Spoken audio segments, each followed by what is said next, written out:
eh bien, Eric Lhomme, bienvenue. Bienvenue sur la chaîne YouTube, puisque c'est la première interview portrait d'auteur. Nous avons un matériel de folie, comme vous pouvez le voir, c'est-à-dire un micro-cravate pour deux. Et j'aimerais que tu nous parles de toi, de ton rapport à l'écriture. Parce que je pense qu'il y a beaucoup de jeunes auteurs sur la chaîne qui sont intéressés par voilà, ce moment où on bascule vraiment dans l'écriture. Et toi, tu as quand même un rapport à l'écriture, de ce que je sais, viscéral, mais aussi plein de sagesse et de sérénité. Et je pense que tu as beaucoup de conseils et d'expériences à apporter. Alors mes rapports avec l'écriture sont un peu particuliers parce que c'est euh, c'est tout enfant que j'ai su qu'un jour je serais écrivain. Quand j'étais en sixième. Le truc c'est que j'ai dû attendre une bonne vingtaine d'années avant de devenir vraiment écrivain. Alors j'ai jamais cessé d'écrire. J'ai commencé ma carrière en classe de collège avec des rédactions extraordinaires qui me valaient systématiquement les meilleures notes de la classe. Pas mal. Pas mal. J'ai continué au lycée en écrivant des poèmes uniques que je glissais dans le cartable des filles. Ouais. Et Le stalker. ça n'a jamais marché. Une vérité sur Eric Lhomme. Je pense qu'on peut dire que ça n'a jamais marché. J'en ai conclu soit que les filles de ma génération n'étaient pas romantiques, soit que j'étais très mauvais poète en fait. Et puis je peux même pas les montrer parce que c'était des poèmes uniques que je laissais dans les cartables. Ces femmes ne savent pas les perles auxquelles sont. Exactement.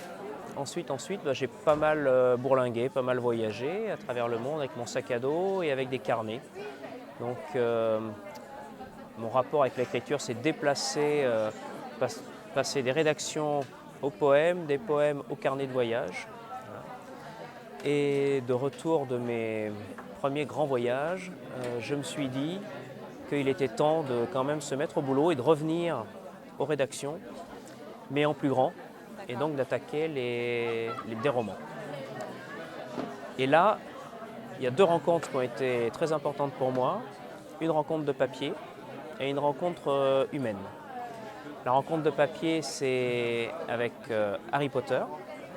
Voilà. Je suis un enfant, moi aussi, à ma manière, de Harry Potter, puisque c'est la lecture des 3 premiers tomes qui venaient de sortir en poche, donc personne n'imaginait encore le succès que ça allait avoir, qui m'ont donné envie d'imaginer les aventures de mon petit sorcier français, perdu dans un monde parallèle, etc., celui du livre des étoiles.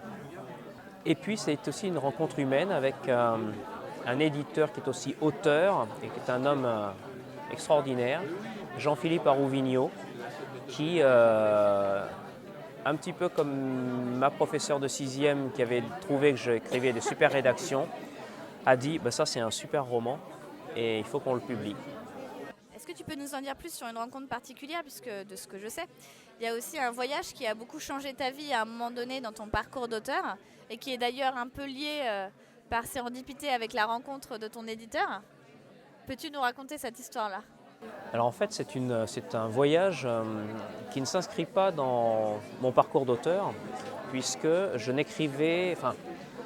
m'étais pas encore lancé dans l'écriture. C'est à l'issue de ce voyage que j'ai décidé de me mettre vraiment au boulot en termes d'écriture. C'est tout simplement une année passée dans les montagnes du Nord-Pakistan à la recherche de l'homme sauvage que chez nous on confond avec le Yéti. Voilà. Je suis une pure victime de mes lectures d'enfants, Tintin au Tibet notamment, et il a été indispensable à un moment donné, je disais précédemment que j'étais parti voyager, découvrir le monde, etc. Ça n'était pas comme ça sur une impulsion, c'était parce que je voulais vivre un petit peu des aventures de tous ces héros que j'adorais lire quand j'étais gamin et ado. Voilà, donc une sorte de volonté, une sorte d'honnêteté qui voulait que je ressemble à ces héros que j'avais admirés. Voilà. Et après, de retour, je me suis dit, je vais ressembler essayer de ressembler non seulement aux héros de papier qui m'avaient enthousiasmé, mais avec ceux qui les avaient créés et faire naître mes propres héros de papier. Voilà.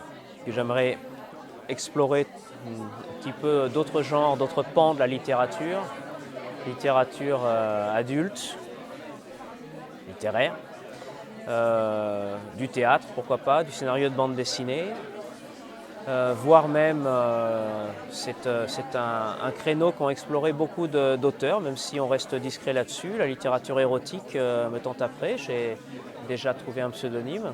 En fait, je me suis rendu compte un jour en me réveillant, je me suis dit, mais en fait, rien de ce qui est littéraire devrait m'être inconnu. Voilà. Tout m'intéresse et tout fait sens. Après, il y a comme toujours des créneaux, des secteurs dans lesquels on est meilleur que d'autres. Même dans le roman, je connais mes points forts, je connais mes points faibles. C'est l'avantage de l'expérience, c'est que je sais que je peux insister sur mes points forts, j'ai des trucs pour masquer mes points faibles. Voilà.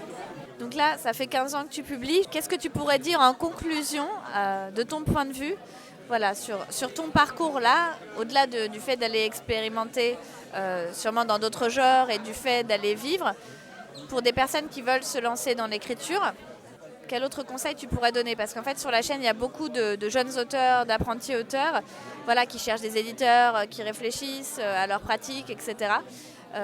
Voilà, toi, qu'est-ce que tu donnerais comme conseil à part ce que tu disais tout à l'heure? Alors, moi je ne vais pas me faire que des amis parmi les jeunes auteurs, écrivains en herbe, etc. Je partage complètement l'avis d'un grand monsieur de la littérature française, Michel Tournier, qui disait qu'on pouvait difficilement écrire quelque chose de bien avant 40 ans. Comme je le disais tout à l'heure, c'est-à-dire que tous ceux qui ont publié avant, en fait, ont le meilleur de leur œuvre à venir. Ah oui, bah c'est tu bien. vois, c'est ça. Ah oui. Dire.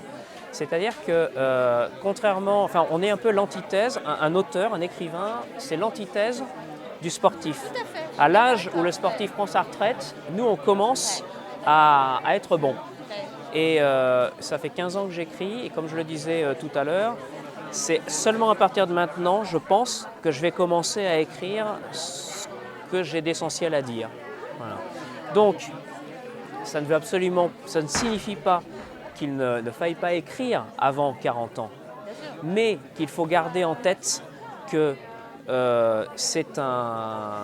l'écriture, c'est vraiment quelque chose, et c'est formidable pour ça, c'est quelque chose de très longue haleine, et qu'il faut penser l'écriture à l'échelle d'une vie, et non pas à l'échelle de ses premières années. Et c'est un petit peu, moi, au bout de 15 ans, c'est ce qui me motive et c'est la certitude que j'ai, c'est que petit à petit, un écrivain qui écrit toujours, qui n'a pas écrit un seul livre ou seulement 2 livres, il est dans une perspective d'œuvre. Alors, œuvre mineure, œuvre majeure, ça n'a pas d'importance, mais quand on accumule des livres qui font sens pour un auteur, on est en pleine construction d'œuvre. Ne pas s'imaginer que on va écrire un livre et éblouir le monde, ça arrive extrêmement rarement. Hein. Le dernier en date, c'est peut-être Rimbaud. Ouais. il n'en a pas profité de son vivant. Voilà, enfin, ça arrive, mais c'est très rare. Il faut vraiment avoir une temporalité dans sa tête. Mais ça, c'est encore un propos de vieux con. Non, mais c'est vachement bien, ouais. C'est très bien. Voilà. Merci beaucoup, Eric. Ta vision rejoint beaucoup la mienne, mais je pense que tu as quand même plus d'expérience et de vécu en la matière. Donc, merci beaucoup d'avoir répondu à nos questions. C'était un plaisir, Samantha. Bon, merci beaucoup, Eric. Merci beaucoup. Regarde sa tête de gremlin. C'est parti. J'aimerais que tu nous parles de toi, de ton rapport à l'écriture. Non. Merci, Eric. Je te remercie de ta collaboration. On coupera, hein. Oh là là là là. Je sens que ça va être dur, cette interview. Bon, déjà, on se connaît depuis un petit moment maintenant. Oui. Te souviens-tu de notre rencontre? Non. Chaque fois que je te vois, j'ai le sentiment de te rencontrer à nouveau, Samantha. En fait, ça va être très gênant cette interview. On va tout couper. Bon, alors. C'est quoi ton pseudo? Le carrossier. Alors, le carrossier, d'où ça vient? Alors, ça, j'aurais beaucoup de mal à dire. C'est un jour, je me suis retrouvé affublé de ce sobriquet. Je crois que c'est, je sais pas, parce que crois que j'apprécie pas mal les carrosseries. En fait. Voilà. Alors ça, c'était gênant. Ça va. Ah là là. C'est la preuve que les auteurs, ils rigolent bien au salon. Voilà.